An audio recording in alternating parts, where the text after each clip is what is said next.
Dressons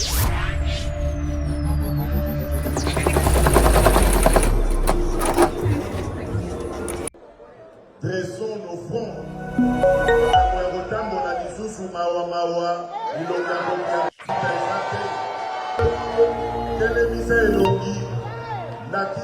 Dignité na fierté.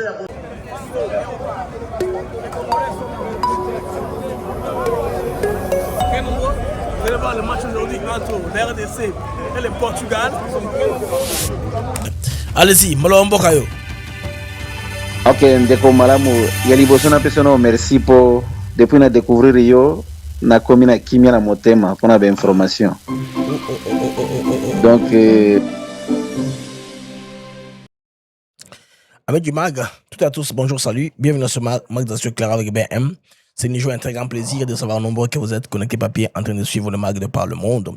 Les amis experts de l'ONU clouent encore Joseph Kabila et les mouvements Sauvons le Congo. Un rapport d'experts des Nations Unies a aujourd'hui établi tous les faits, toutes les preuves que Kabila est effectivement connecté à tout ce qu'il y a là, qui est en train de se passer à Kinshasa. Dans le rapport du groupe d'experts des Nations Unies établit que la plateforme Sauvons le Congo, Joseph Kabila, la plateforme qui a été créée il y a très peu, en avril 2026, Sauvons le Congo, AFC 123, tous sont donc les oiseaux de même plumage parce que l'objectif Bango est commun. Je continue avec le rapport.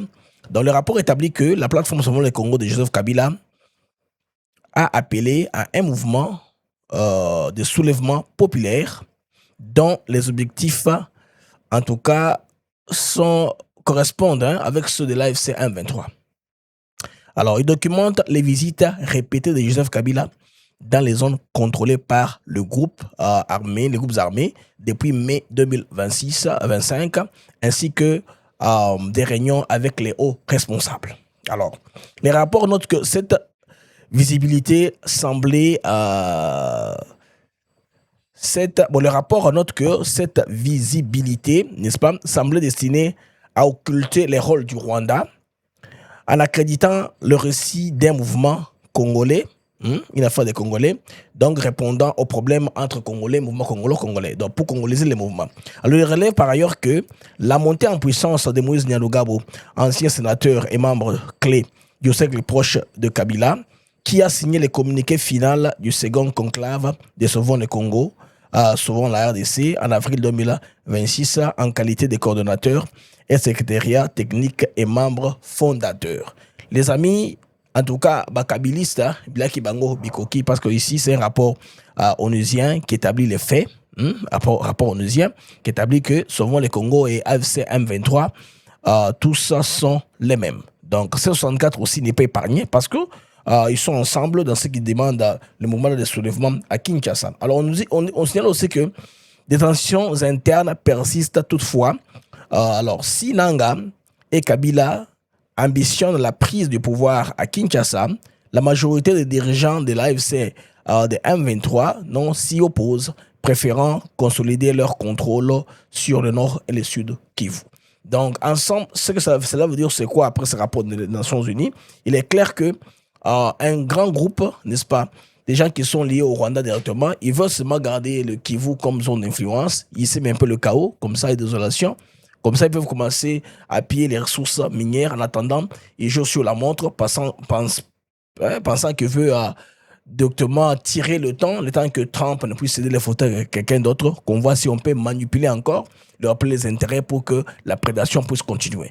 Voilà le schéma qui est là, établi par les rapports d'experts des Nations Unies. Mais il y a aussi, d'autre part aussi, il y en a qui pensent aussi qu'à part ça, la dernière sortie de la Senko, en tout cas, laisse beaucoup d'inquiétudes sur la toile. La Senko, comme d'habitude, toujours proche à Kigali, n'a jamais reproché Kigali, n'a jamais cité, disons, l'agresseur, n'a jamais nommé l'agresseur comme un groupe armé. Ils n'ont jamais fait ça. Bon, j'ai suivi le message de Martin Fayulu hier. En lieu et place de nommer l'agresseur comme ça, lui parle des conséquences de l'agression, que nous tous nous connaissons déjà. C'est qu'on résume par crise humanitaire. Donc, AFC M23, Senko, 64, Sauvons le Congo, en tout cas, sont tous des oiseaux de même plumage parce que les éléments de langage sont les mêmes. Alors, le rapport du groupe d'experts met en lumière la plateforme Sauvons le Congo, liée à Joseph Kabila, associée à des appels de soulèvement populaire. Cette dynamique-là que la Senko a, n'est-ce pas, insisté, qui soutiendront toute initiative de l'opposition. Donc, la cohérence des positions politiques de la Senko et de C64, Isaac Nengemoko. En tout cas, la plateforme Nyonso, Isaac coalisé quelque part là. Donc, très bientôt, beaucoup à moitié sur le monde va sanction. Et bien, au là, on y jette les Senko Nyonso. C'est ça, non? Alors que le peuple congolais reste mobilisé pour la vérité, la souveraineté, en tout cas, et la paix durable. Félix Tshisekedi a mieux fait d'éclairer la lanterne des Congolais, Moukoula les 30. Donc, changement de constitution ou référendum, oui. Mais ça va se faire après. Il a un peu donné la lumière sur la chronologie. Ndemarabago Kende a un peu, après avoir récupéré tous les territoires nord-sud Kivu, maintenant, on verra ça. Les nord et les sud Kivu, eux-mêmes, quand les léopards jouent, ils ont une bonne prétention. La célébration, elle est unique partout. Elle est unique, il n'y a pas de ségrégation, il n'y a pas de séparation. On va dire ça, c'est une célébration des Kivusiens, des Kinois, des Kassaïens, des Katangais. Non, la célébration est la même partout. Vous voyez que cela, amis, fait qu'aujourd'hui, les Congolais sont en train de monter dans la résilience. Donc, Kabila, Bandeko, Bilaïke et Bikoki, le rapport est très clair. Le rapport est très clair. Donc, Kabila est dedans, il est impliqué. Souvent, le Congo est aussi le mouvement de Kabila, n'est-ce pas, qui est impliqué. Et on apprend des sources très sûres, très proches.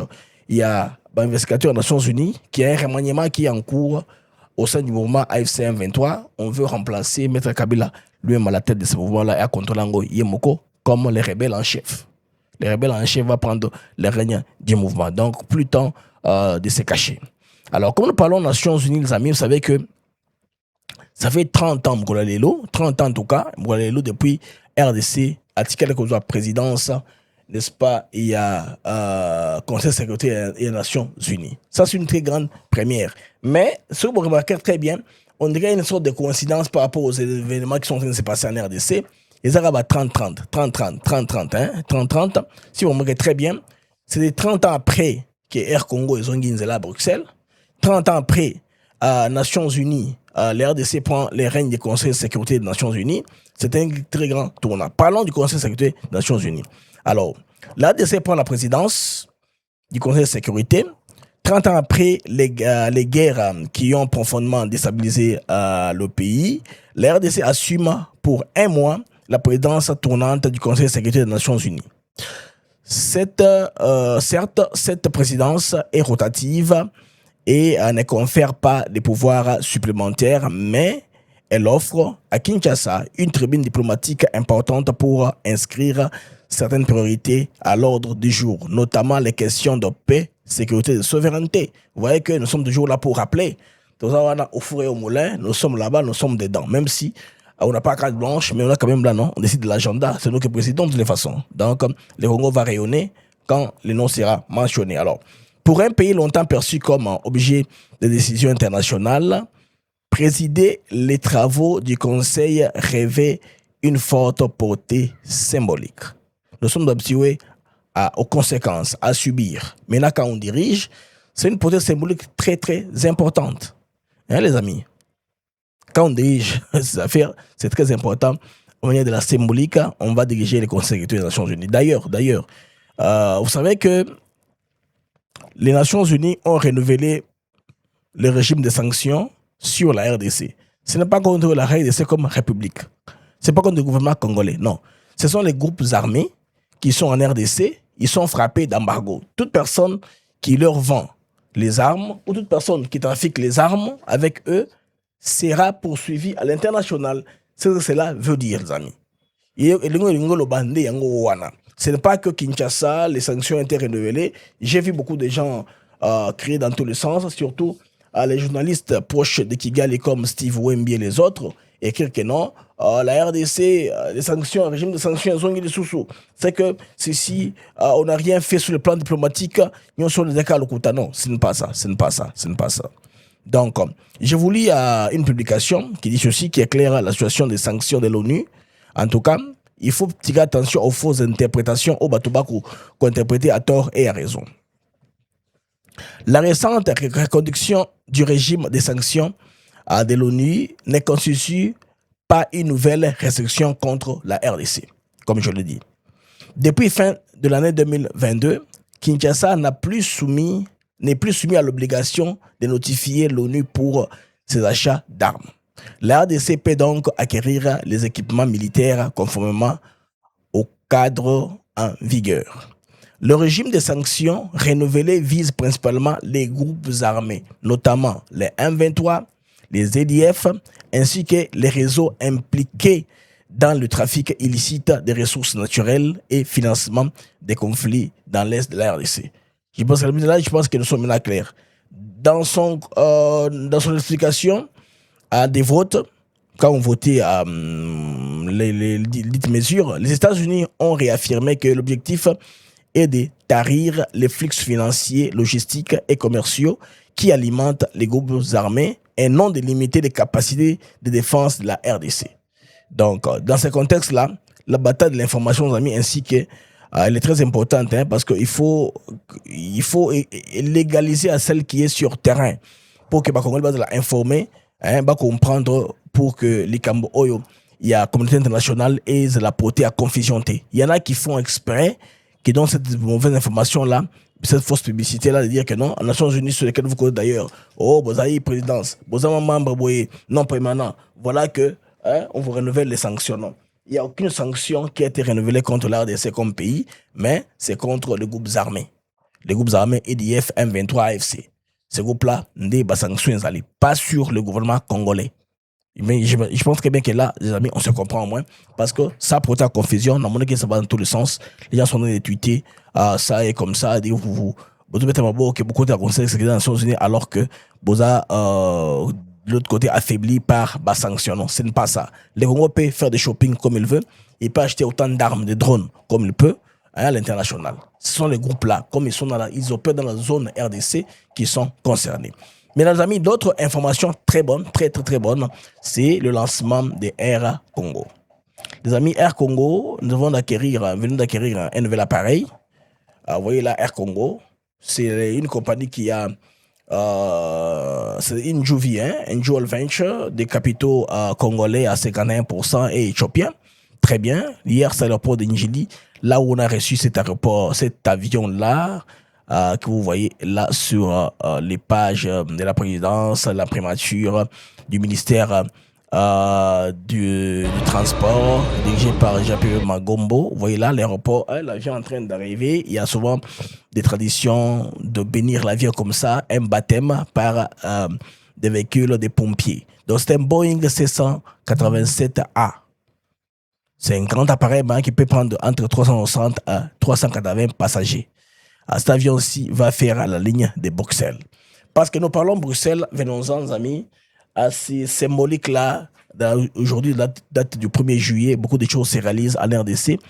Coïncidence du calendrier ou seulement le fait de coïncidence. Parce que Air Congo relance les liaisons Kinshasa à Bruxelles. C'est après 31 ans d'interruption de cette destination-là. Donc c'est historique. C'est historique. Les retours d'un vol direct entre Kinshasa et Bruxelles par une compagnie congolaise, et d'ailleurs, congolaise, oui, c'est à 51%, même s'il y en a qui disent que vous applaudissez pour les compagnies étrangères. Ce n'est pas une compagnie étrangère. Dans les affaires, il y a ce qu'on appelle les joint ventures, que deux compagnies peuvent, deux pays ou deux compagnies peuvent se mettre ensemble pour créer une société. Si vous prenez SN Bruxelles, c'est Lufthansa. Ils ont des appareils de Lufthansa, ce n'est pas les avions de Belges. Ils ont pris une route lucrative, Kinshasa-Bruxelles.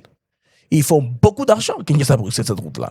Et comme ils sont dans cette alliance, et Éthiopien est aussi dans cette alliance, c'est que nous allons bénéficier des mêmes privilèges qu'Éthiopien a. C'est qu'on a coupé, je vais dire un peu au raccourci pour aller rapidement. Ce qui fait que déjà, au mois de juillet, les premiers vols vont commencer. Moi, quand j'ai cherché un billet pour quelqu'un, et de fois, j'ai fait ce service-là pour l'intégration RDC vers les mois d'août, septembre, des choses comme ça. On a de la possibilité aussi, Air Congo commence à apparaître aussi dans la billetterie internationale.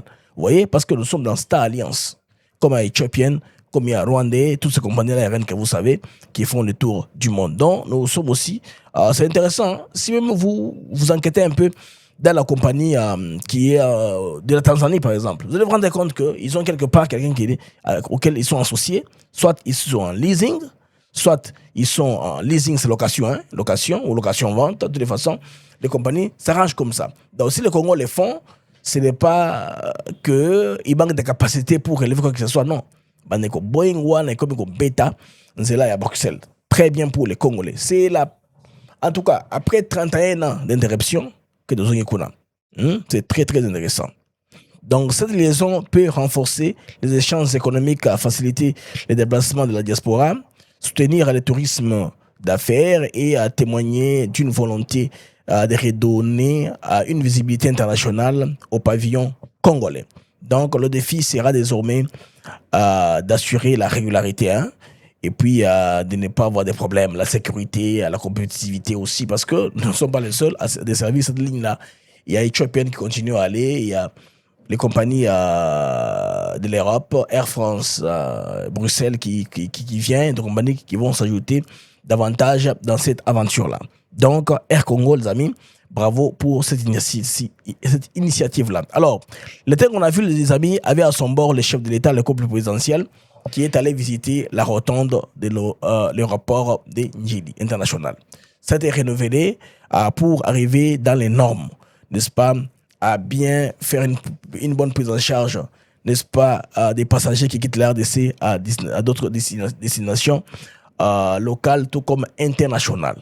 Donc, les Congolais ont fêté un motif de fierté et de célébration de voir un aéroport renouvelé de ce côté-là. En tout cas, c'est très intéressant, les amis, quand on a vu les images, les chefs de l'État, et il a très distingué première dame, le ministre JPB Bagombo, tout le monde là pour l'inauguration de cette œuvre-là, parce qu'après, Koné fait des travaux d'entretien. On a renouvelé, on a entretenu, c'est très bien, ça mène une belle image. Je vais vous proposer des images bientôt. Mais ce que vous signalez est que, les amis, l'activité du train n'a pas fonctionné depuis 15 ans. C'est depuis 15 ans qu'il y a eu peu d'activité sur cette ligne-là. Donc les rails de capitale, en tout cas, reprennent la vie. Et d'ailleurs, quand le 30 juin, pour l'indépendance, chef de l'État Félix Tshisekedi Tshilombo, comme je vous ai montré là, et la très distinguée première dame, à bord, il y a train Wana, se rendant vers l'aéroport de Njili. Et puis ça a marché, c'est intéressant. Ça allait vers l'aéroport de Njili. Alors, je vois un peu les images, Botala Ndenge Izala qui connaît Ndenge Wandenge Kokende vers l'aéroport de Njili.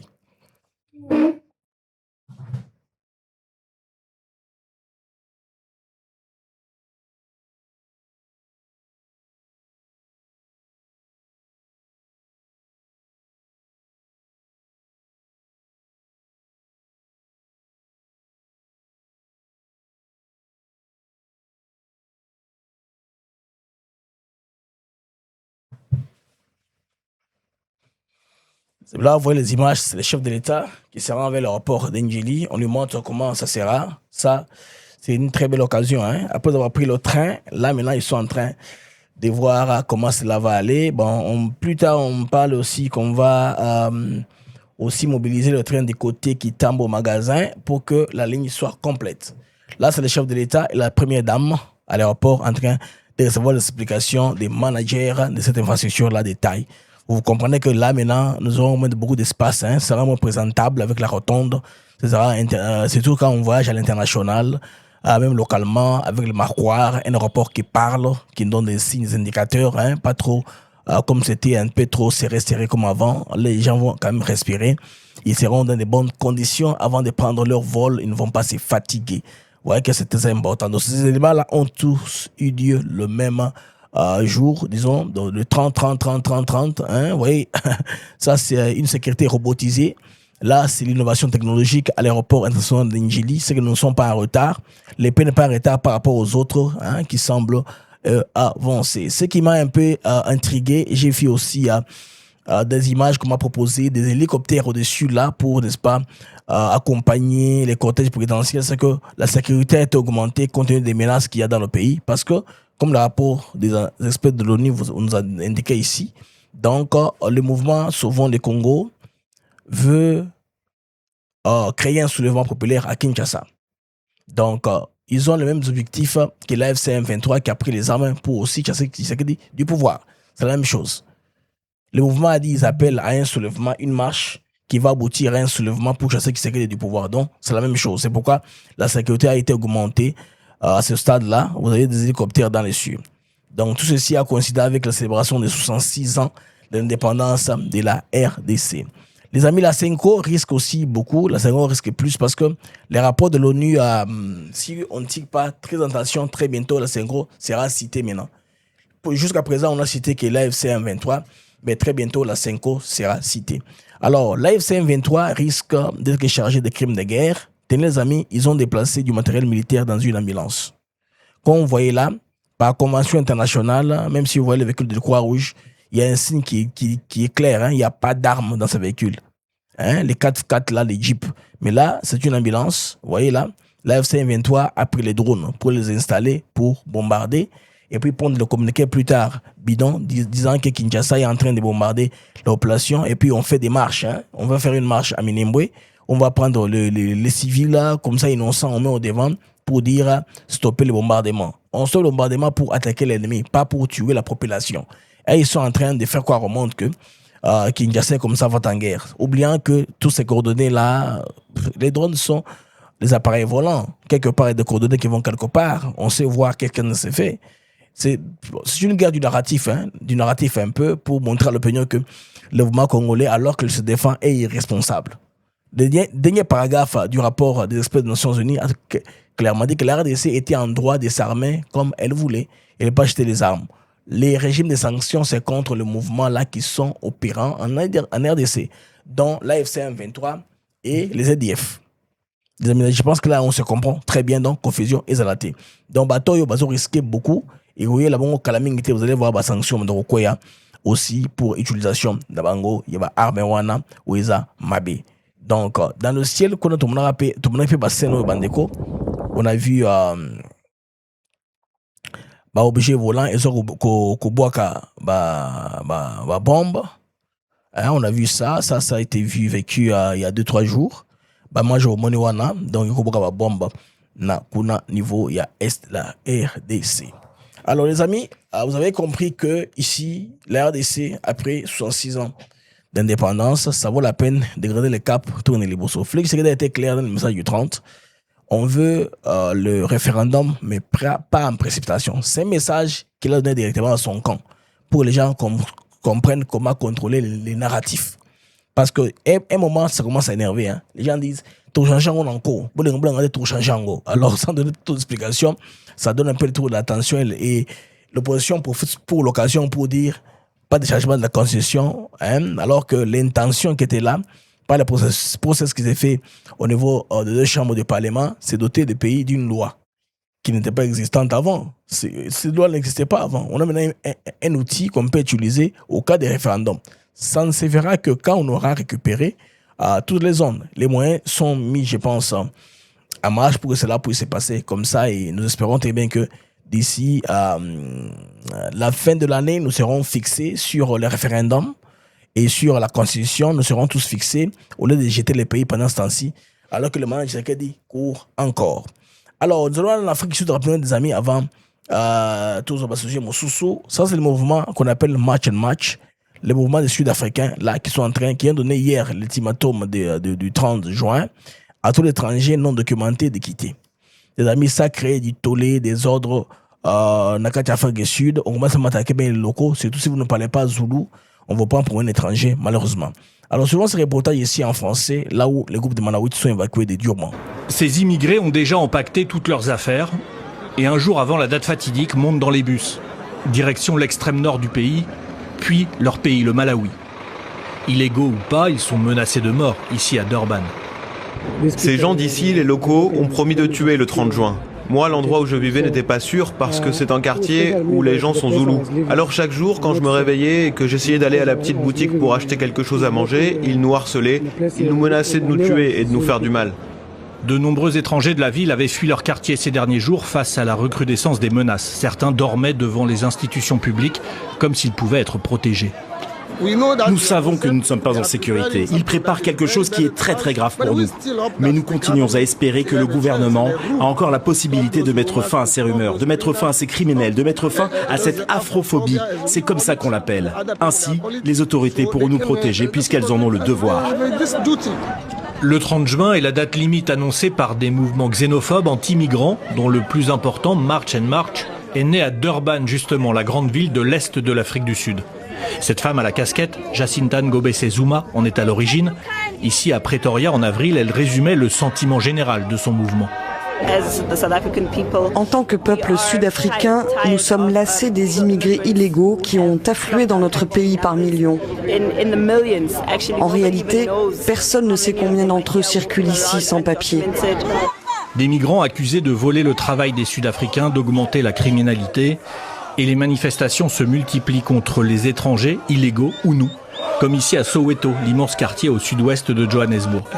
Le gouvernement a prévenu qu'il ne laisserait passer aucune violence, mais les étrangers d'Afrique du Sud en doutent fortement. Certains ont entendu les menaces claires, pars ou tu finiras dans un cercueil, et ils ne vont pas attendre l'ultimatum du 30 juin. Amis, en suivant ce reportage, je pense que nous sommes tous conscients que la valeur d'une nation est très importante. Il faut conserver sa nation, la sécuriser. Les Sud-Africains disent, on veut que vous rentriez chez vous, vous arrangez vos pays, on va se visiter plus tard. Que vous venez, vous restez chez nous, vous prenez toutes les opportunités. L'emploi qui doit des droits revenir aux Sud-Africains, vous le prenez. C'est-à-dire que ce mouvement a commencé sous bas des frustrations. Je pense aussi qu'il doit nous interpeller pour savoir la valeur qu'on donne dans nos pays d'origine. C'est très important. De ne pas, en tout cas, gérer les pays n'importe comment.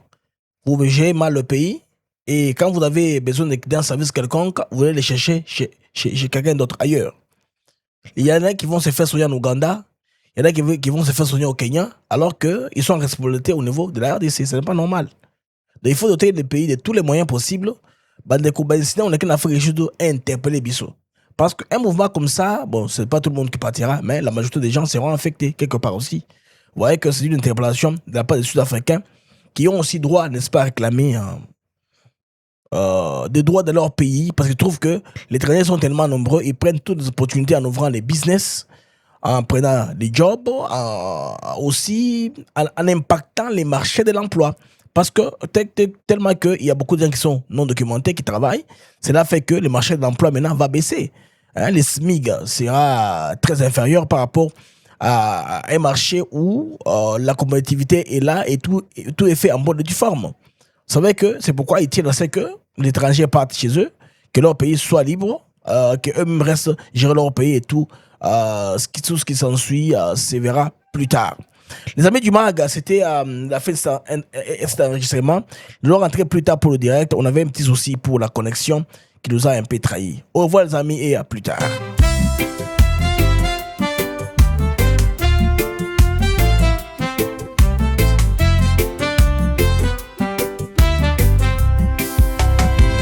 Merci à vous, chers auditeurs, pour votre fidélité, votre ardeur. Chaque jour vous êtes là à écouter nos mots, notre voix qui va dans le monde des infos, des nouvelles. ATN pour vous, fidèle et belle. Les Mac de Actus s'éclairent pour vous éclairer, vous informer et vous guider. Merci à vous, chers auditeurs, pour votre fidélité, votre ardeur. Chaque jour vous êtes là à écouter nos mots, notre voix qui va.